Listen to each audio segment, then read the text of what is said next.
절은 교단마다 다른데 대림절이라고도 말씀하시고 대감절이라고도 해요. 똑같은 말인데, 그러니까 이 성탄절을 앞두고 4주 정도, 한 달 정도 우리가 예수님을 기다리는 마음으로 준비하는 기간을 대림절이라고 합니다. 그래서 오늘은 대감절 마지막 주가 될 거고요. 그 다음 주는 성탄절이 될 거예요. 요즘 보면 사람들은 크리스마스라고 하잖아요. 성탄절을 맞이해서 사실 핵심은 예수님인데 예수님이 쏙 빠지고 뭐 어디에 뭐 좋은 식당 가려도 1년 전부터 뭐 예약을 해야 되고, 요즘 막 오히려 우리보다 안 믿는 분들이 더 흥분해갖고 난리예요. 성탄절만 되면 막 가게도 막 인상이 내고 난리도 아니에요. 여러분들 기억하셔야 될 게 그런 게 중요한 것이 아니라 성탄절의 핵심은 예수입니다. 이것만큼 우리가 분명히 아셔야 될 줄로 믿고 늘 우리가 기억해야 될 줄로 믿습니다. 자, 오늘 제가 준비한 말씀은 어떻게 보면 성탄절 말씀 같지가 않아요. 왜냐하면 세례 요한이 세례 주는 장면이기 때문에 성탄절과 좀 무관하지 않을까 이렇게 생각할 수 있지만 그렇지 않습니다. 중요한 겁니다. 왜냐하면 예수님이 공생애를 시작하시기 전에, 오셔서 일하시기 전에 먼저 일한 사람이 있어요. 그 누구냐? 세례 요한입니다. 세례 요한이 무엇을 했느냐면 한마디로 길 닦았어요. 길. 예수님이 가실 길을 닦은 거예요. 준비한 거예요. 그 세례 요한의 말씀인데, 우리가 생각해 봐야 될 게 있는데, 복음서라고 하는 것은요, 성경에 4개밖에 없습니다. 마태복음, 마가복음, 누가복음, 요한복음이 4복음서라고 그래요. 복음서의 특징은 무슨 특징이냐면 예수님이 살아가셨던 그 삶의 모습이 담겨있는 게 복음서예요. 그리고 예수님이 직접 말씀하신 부분들이 기록된 것이 복음서인데, 마태, 마가, 누가, 요한복음 외에는 예수님의 직접적인 말씀이 기록된 게 없어요. 그렇기 때문에 복음서는 딱 4개뿐이 없어요.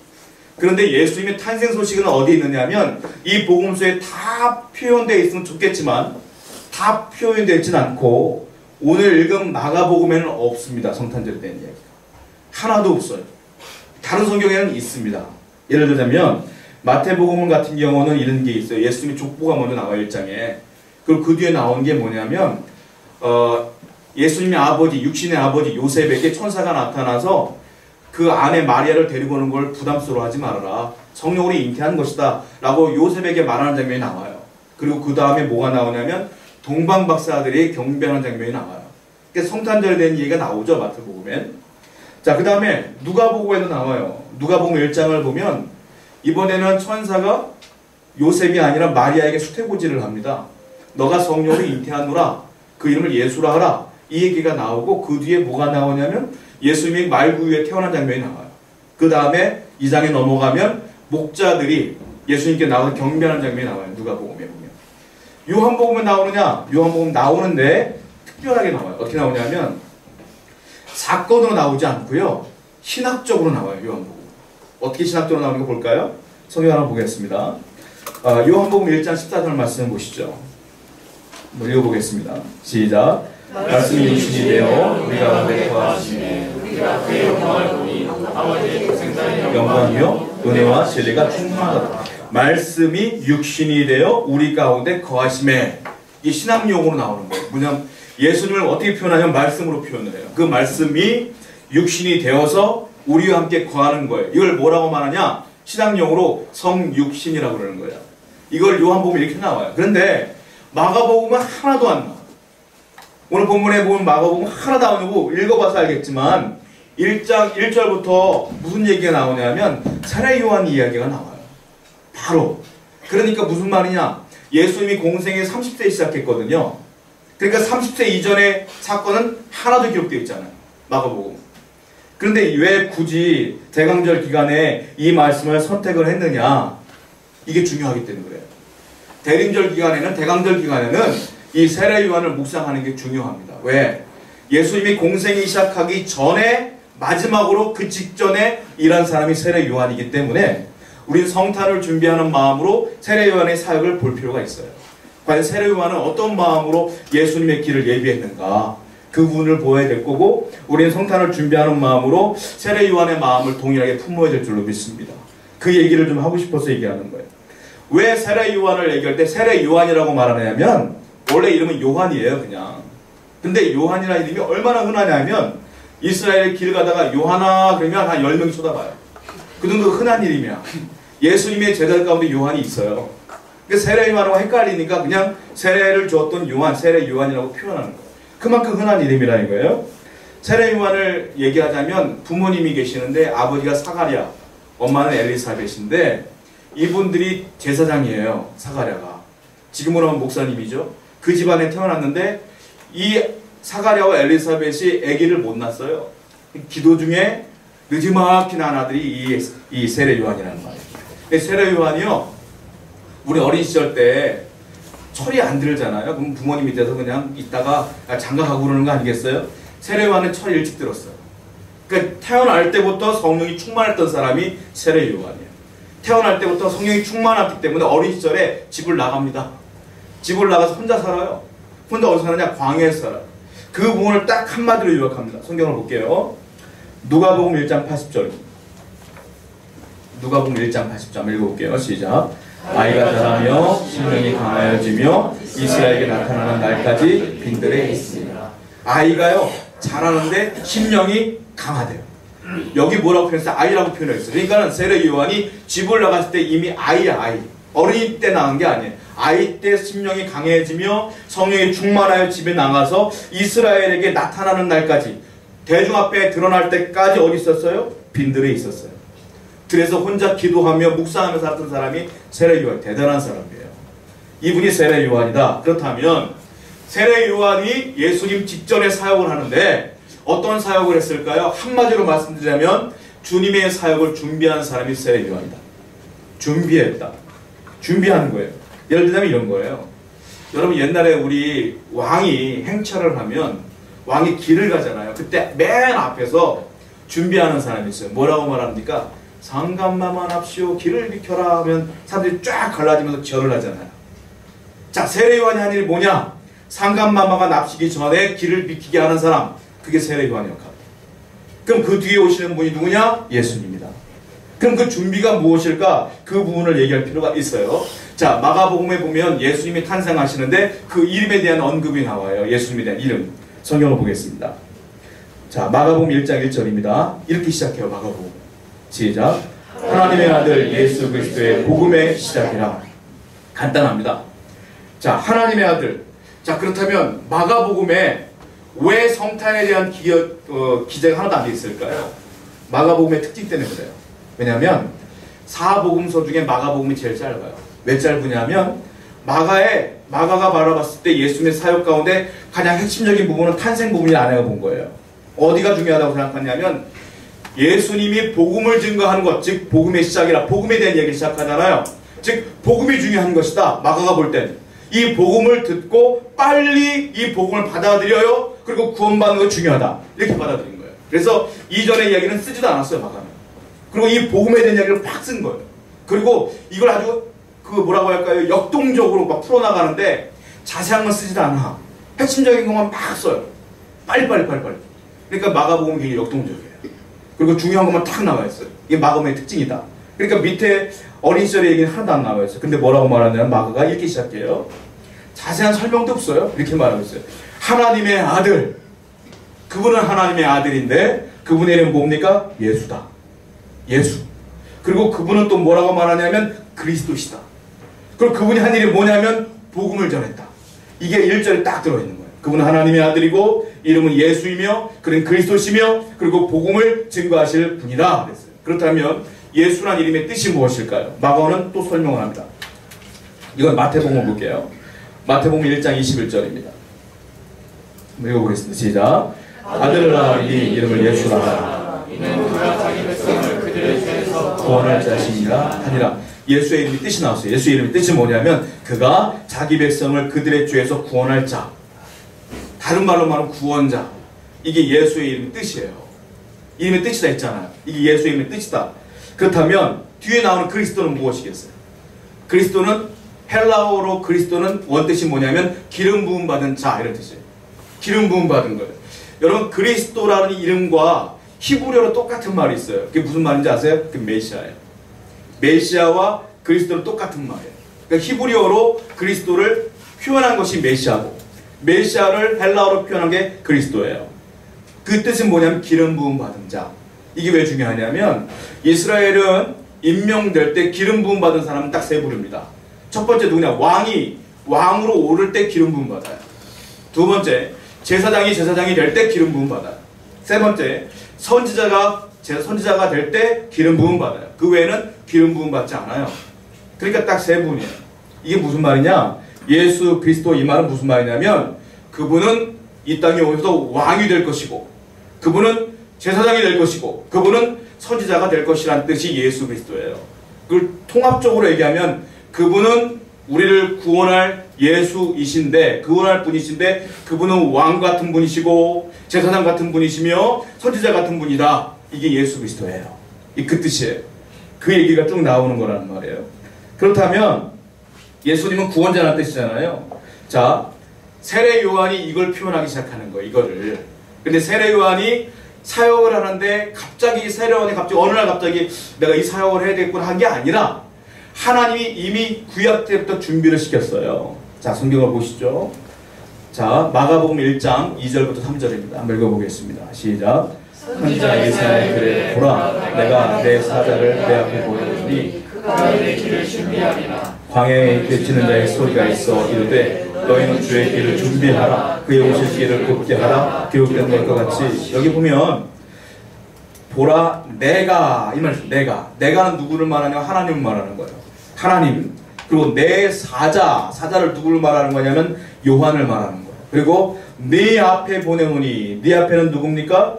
네 앞에는 바로 예수 그리스도 얘기하는 거죠. 그러니까 무슨 말이에요? 이게 이사야서에 이미 이렇게 기록되어 있는 거예요. 하나님이 예수님 이전에 길을 닦을 사람을 이미 보내기로 결정을 하신 거예요. 그럼 그 사람이 누구냐? 세례 요한이었던 거예요. 여러분, 하나님은요 일하실 때 대충 일하시는 분이 아니에요. 우리 하나님은 내 인생을 이끄시는데 철저한 계획과 섭리를 갖고 일하시는 거예요. 그러니까 우리가 인생을 살아갈 때에 여러 가지 환난과 공고한 일을 만나도 웃을 수 있어야 돼요. 왜? 이것도 하나님의 계획 가운데 하나일 뿐이고 우리는 그 자리에서 소망을 품고 믿음을 가지면 반드시 하나님의 뜻을 이룰 수가 있는 거예요. 그러므로 항상 하나님의 뜻이 있음을 기억하셔서 승리하시는 여러분들에게 축원드려요. 이게 중요하다는 겁니다. 그렇다면 세례 요한이 이제 길을 닦고 준비하는 걸 알겠어요. 그렇다면 무슨 준비를 합니까? 한마디로 표현하자면 회개시키는 겁니다. 이게 세례 요한의 사역이에요. 그래서 저는 우리 성도들에게 얘기할 때 회개 기도를 자주 하자고 그러는데 회개가 그게 중요한 거예요. 가장 먼저 예수를 맞이하기 위해서 세례 요한이 한 일은 회개예요. 그가 외쳤던 복음을 기억하십니까? 회개하라, 천국이 가까운 놈이라. 이것뿐이 안전했어요. 그분은 회개해야 된다, 회개해야 된다 계속 얘기했어요. 자, 한번 성경을 읽어볼게요. 그가 제일 먼저 한 일은 회개의 세례를 베푸는 겁니다. 마가복음 1장 4절부터 5절입니다. 읽어보겠습니다. 시작. 세례 요한이 광야에 이르러 죄사함을 받게 하는 회개의 세례를 선포하니 온 유대 지방과 예루살렘 사람이 다 나아가 자기 죄를 자복하고 요단강에서 그에게 세례를 받더라. 여기 보면 세례 요한이 광야에 이르러 죄사함을 받게 하는 회개의 세례를 전파했다 이렇게 말하고 있어요. 그는 했던 일이 뭐냐면 준비하는 일인데 예수님의 사역을 준비하는 일인데 그게 뭐냐? 회개의 세례다. 여러분, 세례 그러면 우리가 이제 어느 정도 교회를 다니시는 분들은 세례를 받습니다. 교회에서. 그 세례와는 다릅니다. 그 세례는 어떤 의미냐면 내가 예수 그리스도를 영접함으로 믿음으로 고백함으로 이제 죄사함을 받았습니다 라는 표시로 받는 것이 세례예요. 우리가 드리는 세례. 그것은 내가 이제 주님의 백성이 된 거예요. 그럼 세례 요한이 말하는 지금 회개의 세례는 뭐냐면 이건 어떤 의미냐면 내가 회개했습니다 라고 했던 사람들을 모아다가 세례 요한이 인정합니다. 당신 회개했네요 라고 하고 인정받은 사람들에게 주는 세례. 즉 도장 찍는 거예요. 당신은 회개했습니다 라고 표식해 주는 것이 세례예요. 이게 회개의 세례. 약간 달라요. 그러니까 세례 요한에게 세례 받은 사람은 전부 다 회개한 사람들이에요. 그래서 그러니까 세례 요한이 하는 일은 뭐냐면 이 회개의 세례를 베푸는 거다. 회개는 한마디로 말하면 이런 겁니다. 방향 전환이에요. 무슨 말이냐? 내가 하나님을 알지 못했을 때는 하나님이 내 뒤에 계시고 나는 하나님께 등을 보이며 앞으로 쭉 간 거예요. 그러니까 하나님을 안 보고 세상을 바라보며 살아갔던 사람이 어느 날 갑자기 주의 은혜 가운데 회개가 발동되어지면서 주님께 돌이키는 거예요. 방향을 돌이켜서 이제는 하나님께 등을 보이는 것이 아니라 내 얼굴을 보이며 하나님을 향해 나아가는 것, 이게 회개예요. 그러니까 여러분의 인생에 하나님과 상관없이 살다가 성령의 은혜에 감격하여 회개하는 사람들은 이제 돌이키는 거예요. 그래서 하나님만 바라보고 사는 거예요. 주님의 영광을 위하여 예배드리며 하나님을 찬양하며 살아가는 것. 그게 회개의 삶인 줄로 믿습니다. 이게 이스라엘 백성들에게 그런 삶을 강요하고 강조하고 있는 것이 세례 요한의 모습이다. 자, 그런데요, 아까 설명해 드린 것처럼 마가는 핵심만 얘기하지 설명이 없어요. 이 똑같은 구조를 누가는요, 설명이 기가 막히게 길어요. 누가복음이 절수가 제일 많아요. 그래서 누가가 역사가거든요. 그러니까 이게 굉장히 길어요. 자, 누가복음은 조금 더 자세하게 설명합니다. 이 부분을. 누가복음 3장 3절부터 6절입니다. 읽어보겠습니다. 시작. 요한이 유다가 죽은 각처에 와서 선지자 예사야의 책에 쓴 바 광야에서 외치는 자의 소리가 있었는데 너희는 주의 길을 준비하라. 그의 오실 길을 곧게 하라. 모든 골짜기가 메워지고 모든 산과 작은 산이 낮아지고 굽은 것이 곧아지고 험한 길이 평탄하게 될 것이요 모든 육체가 하나님의 구원하심을 보리라 함과 같으니라. 똑같은 구절인데 길죠. 그게 뭐라고 말하고 있냐면 요한이 회개의 세례를 전파하며 준비한 내용은 이런 것이다 라고 설명하는 건데 그 내용이 뭐냐면 길을 준비합니다. 길을 준비하는데 어떻게 준비합니까? 골짜기는 메우고 산이나 구름 언덕 같은 높은 것은 깎아내리고 그리고 구부러진 것은 곱게 펴고 그리고 울퉁불퉁하고 험한 곳은 평탄하게 만들어라. 이게 세례요한의 사명인 거예요. 그러니까 한마디로 말하면 삽 들고 가서 길을 닦아라. 이렇게 오해하면 안 돼요. 여기서 말하는 길은 무엇이냐? 마음의 길이에요. 마음의 길. 마음이 꼬부라진 사람, 마음이 울퉁불퉁한 사람, 그 사람들의 마음을 준비시켜야 요한이 해야 될 것이 그거다. 근데 그게 뭐냐? 회개다. 회개하면 내 마음이 곧아지고 회개하면 깎아지는 듯한 골짜기들이 메워지고 높은 내 교만함이 꺾어지고 이게 회개의 역할이기 때문에 그러므로 회개하라 이 얘기를 하고 있는 거라는 거예요. 그렇다면 마음의 준비를 어떻게 해야 될까요? 성경에 기록된 대로 우리가 살펴보자면 첫 번째 정결한 마음을 갖는 게 중요해요. 이 성탄의 기절에 우리가 제일 중요하게 여겨야 될 게 뭐냐? 마음의 준비입니다. 정결한 마음을 가져야 돼요. 성경을 한번 볼게요. 정결한 마음은 무엇일까요? 마태복음 5장 8절입니다. 읽어보겠습니다. 시작. 마음이 청결한 자는 복이 있나니 그들이 하나님을 볼 것이요. 마음이 청결한 자가 하나님을 볼 것이래요. 자, 마태복음 8복이 나옵니다. 8복 중에 6번째 복이 이거예요. 뭡니까? 마음이 청결한 자는 복이 있나니 그들이 하나님을 볼 것이요. 즉 마음이 정결한 자가 하나님 만난다 이거예요. 여러분들이 마음이 깨끗하지 않으면 하나님 못 만나는 거예요. 마음이 깨끗하려면 어떻게 되냐? 회개해야 되는 거예요. 그러니까 하나님 만나려면 항상 공통점이 있어. 우리 권사님들이나 집사님이나 저 같은 경우도 처음 하나님 어떻게 만났습니까? 물어보면 기도 중에 회개가 터져 나와서 회개하는 중에 성령이 임했습니다. 공통점이에요. 왜요? 마음이 깨끗해져야 성령이 임하니까. 그게 하나님 보는 거예요. 내가 깨끗하지 않으면 하나님 만날 수가 없어요. 그렇다면 마음이 깨끗한 게 무엇이겠어요? 자, 성경을 또 보겠습니다. 시편 51편 17절입니다. 읽어보겠습니다. 시작. 하나님께서 구하시는 세상은 상한 심령이라. 하나님이여 상하고 통회하는 마음을 주께서 멸시하지 아니하시리이다. 상하고 통회하는 마음, 이게 깨끗한 마음이에요. 즉 회개하는 마음, 자복하는 마음, 이것이 회개하는 마음이라는 거예요. 자, 구체적으로 보자면 이런 겁니다. 이스라엘 호적 정리 때문에 마리아와 요셉이 만삭인 마리아를 데리고 나사렛에서 베들레헴으로 가요. 베들레헴으로 가던 중에 예수님이 이제 태어나기 직전이라 여관에 들어가서 아기를 하려고 하는데 방이 없대요, 방이. 그래서 어떻게 했어요? 예수님이 마구간에 들어가셔서 말구에서 태어나신 거 아니에요. 정말 방이 없었을까요, 여러분? 저는 아무리 봐도 성경이 이해가 안 돼요. 방이 없었을까요? 있었을 거예요. 근데 그날은 대목 아닙니까? 그냥 호적 정리하느라고 여관에 있자면 대목이요, 그날이. 근데 임산부가 와서 방달하면 주겠어요? 아니요. 사람들 더 돈 많이 주는 사람한테 줄 거 아닙니까? 그러니까 방이 없다고 말하는 거예요, 사실은. 그리고 사람들 가운데 임산부가 지금 아기를 하려고 하는데 내 방 잠깐 비워줘도 되는 거 아닙니까? 잠깐 내가 딴 데 가도 되는 거 아니에요? 그런 사람이 하나도 없어. 빈 방이 없는 게 아니라 마음의 빈 방이 없는 거 아니겠어요? 이게 뭐예요? 욕심이에요, 욕심. 탐욕. 욕심과 탐욕이 세상 사람들에게 다 있어요. 마음이 정결한 게 뭔 줄 아십니까? 마음이 청결한 자는 하나님 볼 것이요. 욕심과 탐욕이 없어야 된다는 거예요. 이게 마음이 청결한 거예요, 사실은. 제가 어느 선교사님하고 대화한 적이 있어요. 선교사님께서 선교 사역을 이제 우리 교단은 선교사가 4년마다 1텀이라 그래요. 그러니까 4년이 끝나면 1년은 한국에 와서 1년을 쉬어요. 그리고 2텀 때 다시 들어가는 거예요.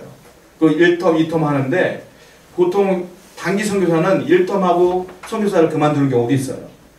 교회로 부임하거나 이런 분도 있는데 근데 항상 고민되는 거야. 텀이 끝나면 또 들어갈까 말까 고민하세요. 힘드니까.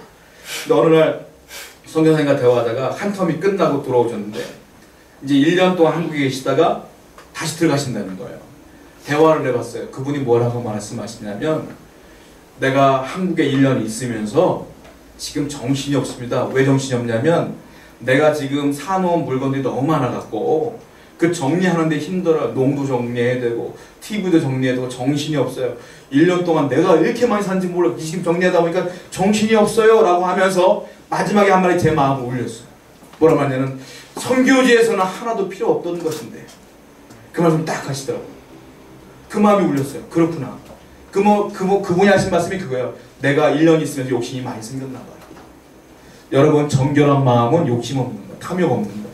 그냥 주신 것에 감사하고 감격하고 내가 불평이 있다는 건 감격하지 않는 거예요. 내가 불평이 있다는 감사가 없는 거예요. 그건 내 마음에 욕심이 들어온 거예요. 이미. 하나님이 주신 것 만나 하나하나 먹으며 감사할 수 있는 마음, 이게 정결한 마음인 줄 믿습니다. 성탄의 계절 때 우리가 필요한 게 무엇일까요? 탐욕 버리고 욕심 버리고 현실에 감사하는 마음, 그것이 중요한 줄로 믿습니다. 이것이 중요하다는 것. 두 번째는 세례 요한이 우리에게 주신 메시지 가운데 두 번째 마음은 무엇이냐? 겸손해라 이거. 구부러진 마음 다 겸손하게 만들어야 된다. 자, 성경을 보겠습니다. 하나님이 제일 싫어하는 게 교만이고요. 제일 좋아하는 게 겸손입니다. 성경을 보겠습니다. 잠언 18장 12절입니다. 한번 읽어보겠습니다. 시작. 사람의 마음에 교만하는 멸망의 선봉이요 겸손은 존귀의 길잡이니라. 마음의 교만은 멸망의 선봉이고요. 겸손은 존귀의 길잡이입니다. 자, 야고보서도 보게요. 야고보서 4장 6절입니다.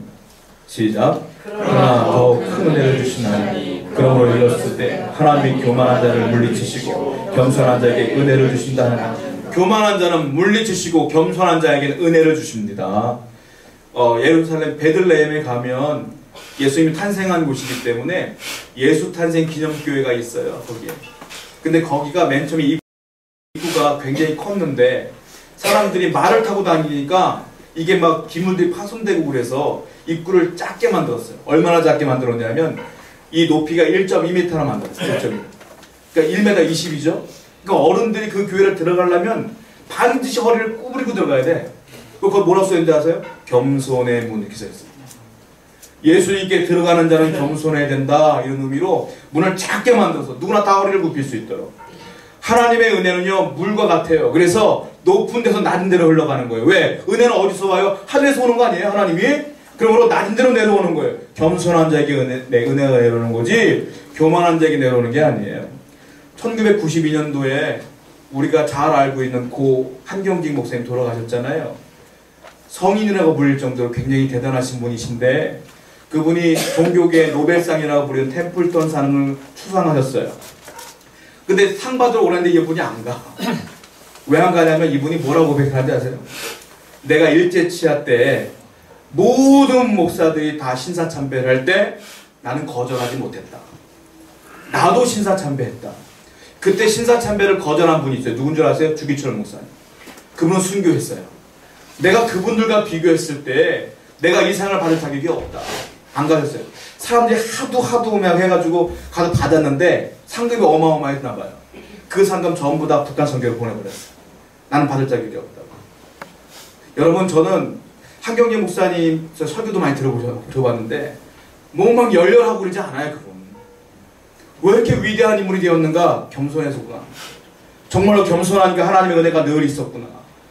열광주의가 아니라 겸손한 자에게 은혜가 있구나. 그걸 다시 한번 깨달았어요. 여러분이 성탄의 계절을 보낼 때에 겸손해야 될 줄 믿습니다. 내가 되어지는 모든 일들은 내가 하는 것이 아니라 하나님이 도우셔야 되는 거예요. 그런 겸손함으로 보내시는 여러분 되기를 축원드립니다. 마지막으로 정직한 마음이 있어요. 이 세상이 얼마나 부정직합니까? 정직한 마음이 중요해요. 자, 세례 요한이 그렇게 말하고 있어요. 성경을 보겠습니다. 누가복음 3장 12절부터 14절입니다. 한번 읽어보겠습니다. 시작. 세리들도 세례를 받고자 하여 와서 이르되 선생이여 우리는 무엇을 하리이까 하며 이르되 부가된 것 외에는 거두지 말라 하고 군인들도 물어 이르되 우리는 무엇을 하리이까 하며 이르되 사람에게서 강탈하지 말며 거짓으로 고발하지 말고 받는 금료를 족한 줄로 알라 하니라. 예수님이 이 땅에 오시는데 왕국이 오지 않았어요. 부한 사람들에게 오지 않았어요.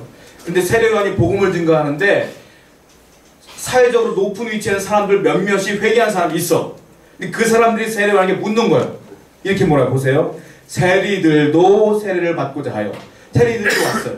그리고 물어보는 거예요. 우리가 무엇을 하립니까? 그러니까 뭐라고 말하는지 아세요? 야, 부가 된 것 외에는 거두지 말아라. 더 거두지 말아라. 그러니까 니들이 거짓말로 거두지 말라 이 말이에요. 군인들도 왔어요. 로마 군인들도. 와서 물어요. 우리가 무엇을 하리까? 세례요한이 이렇게 말합니까? 강탈하지 말아라. 거짓으로 고발도 하지 말아라. 받은 금료에 그냥 감사해라. 이렇게 얘기하고 있어요. 여러분, 우리에게 지금 주시는 메시지가 뭐냐면 주신 것에 감사하고 거짓으로 내가 속임으로 이익을 얻으려고 하지 말아라. 정직한 마음을 품어라. 이렇게 말하고 있습니다. 세례 요한은 그것을 일찍부터 알았기 때문에 스스로 광야로 나갑니다. 직접 성경을 보겠습니다. 마가복음 1장 6절부터 8절입니다. 읽어보겠습니다. 시작. 요한은 초청을 먹더라. 그가 전파하이르되 나보다 능력 많으신 이가 내 뒤에 오시나니 나는 굽혀 그의 신발끈을 풀기도 감당하지 못하겠노라. 나는 너희에게 물로 세례를 베풀거니와 그는 너희에게 성령을 세례로 베푸시리라. 아멘. 그는 세상에 찌들기가 싫은 거예요. 세상에 살면 거짓말 해야 되니까 그는 세상과 등지고 거기서 하나님만 바라보며 살았던 사람이 세례 요한이에요. 여러분, 성탄의 계절 우리가 무엇을 해야 될까요? 어떤 마음을 준비해야 될까요? 먼저 회개해야 될 줄로 믿습니다. 내가 잘못한 것을 회개하며 매일같이 회개하며 하나님께 나아가야 될 줄로 믿습니다. 또 어떻게 살아야 될까요? 마음이 청결해야 될 줄로 믿습니다. 그래야 하나님 봅니다. 그리고 겸손해야 될 줄로 믿습니다. 그래야 하나님 봅니다. 그리고 경직해야 될 줄로 믿습니다. 그래야 주님 만납니다. 기억하셔서 하나님의 은혜를 기억하시는 여러분들에게 축원드립니다. 이 말씀을 기억하며 전하겠습니다.